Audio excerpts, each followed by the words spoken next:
This episode is brought to you by Progressive Insurance. Do you ever think about switching insurance companies to see if you could save some cash? Progressive makes it easy. Just drop in some details about yourself and see if you're eligible to save money when you bundle your home and auto policies.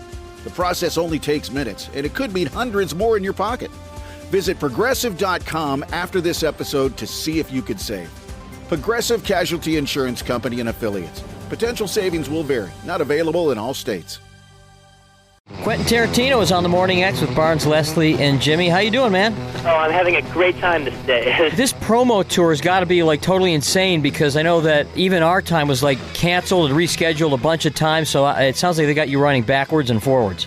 Well, they have, but it's also it's a little hard work, but at the same time, it's also exciting because you make your movie and stuff, and now you get a chance to talk about it, and it's really kind of exciting. But what was really great is this last weekend I didn't do any work at all. I just went out and saw the movie playing at the theaters, and I've spent a year and a half writing it, a year making it, and it's like the whole big payoff was this last weekend, actually being able to watch it with audiences and stuff. And oh man, I just had such a great time this last week. And you kind of seem like the kind of guy who wouldn't just duck out of the theater after the movie, but you might actually stick around and talk to people and ask what they liked or didn't like. Oh yeah. Yeah, no, I'm not trying to hide. I'm not trying to duck.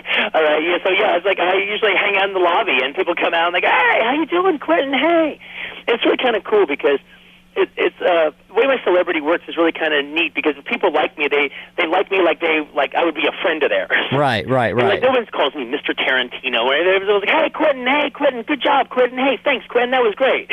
That's cool. There was a huge buzz about Kill Bill before it ever came out. Were you nervous about reviews, or do you even care about those? Oh, no, I read all the reviews. I'm not nervous about it. I mean, people are either going to like it or they're not. But, I consider myself the biggest critic. So if I like the movie, I know whether or not I've done it as far as I'm on my terms. So if I'm happy with it, then great. I mean, the reviews could all be great, but if I didn't do what I wanted to do on my terms, then it wouldn't mean anything. Well, have you made any movies that you just thought sucked that ended up being big hits? Well, no, I've only done 4. So of the 4 Four Rooms was kind of hit and miss. Well, it was hit and miss, but also because there were 4 directors, and it was really 4 movies in one. You can't really... Right. I mean, but, it's one of those weird things where it's just like, I mean, I don't think 4 Rooms... my segment... to me, the segment that's great in 4 Rooms is Robert Rodriguez's segment. That was great. Fantastic. Yeah. Mine's okay, all right? I don't think it's great. It's okay. But the thing is, at the same time, I say that, but I've had people come up to me, for years, and just like, hey, man, I really love 4 Rooms. That was so funny. So it really is, it's all in the eyes of the beholder. Quentin, for your fans, why have you only done 4 movies? Well, it's funny because one of the things is, I want to make movies. I want to make movies for like my whole career, and I want them all to be good. And I think if you look at most directors' careers, I didn't mean to not make a movie in 6 years. That just kind of happened. Sure. All right, but it wasn't a plan. But the thing is, if you look at most directors' careers, you have like these 10 great years or these 20 great years, and then you have these next 20 years that there's a whole lot of apologizing going on. And I never want that to happen. When I'm making a movie, I don't want it to be a job. Mm-hmm. I don't want it to be doing it for any of the wrong reasons. I don't want to make a movie to pay for my pool. I don't want to make a movie for jockeying for position in Hollywood. I want it to be, my first movie, Reservoir Dogs, I would have died for that movie. I would have died for Pulp Fiction. I mean, it was everything I was about. If I can't make every movie that way, then I'd rather watch movies. Well, let me ask you about Kill Bill, because, one of the things about Kill Bill, it's a movie about revenge, basically.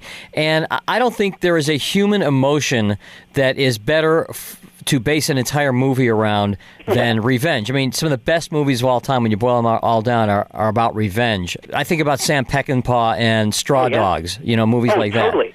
And like also revenge movies are are their own subgenre, Yeah, really. And Straw Dogs being one of the key ones of that.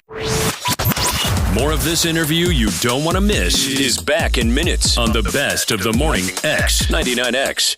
Bombas makes the most comfortable socks, underwear, and T-shirts. Warning, Bombas are so absurdly comfortable you may throw out all your other clothes. Sorry, do we legally have to say that? No, this is just how I talk, and I really love my Bombas. They do feel that good. And they do good, too. One item purchased equals one item donated. To feel good and do good, go to bombas.com/listen and use code LISTEN for 20% off your first purchase. That's BOMBAS.com/listen and use code LISTEN at checkout.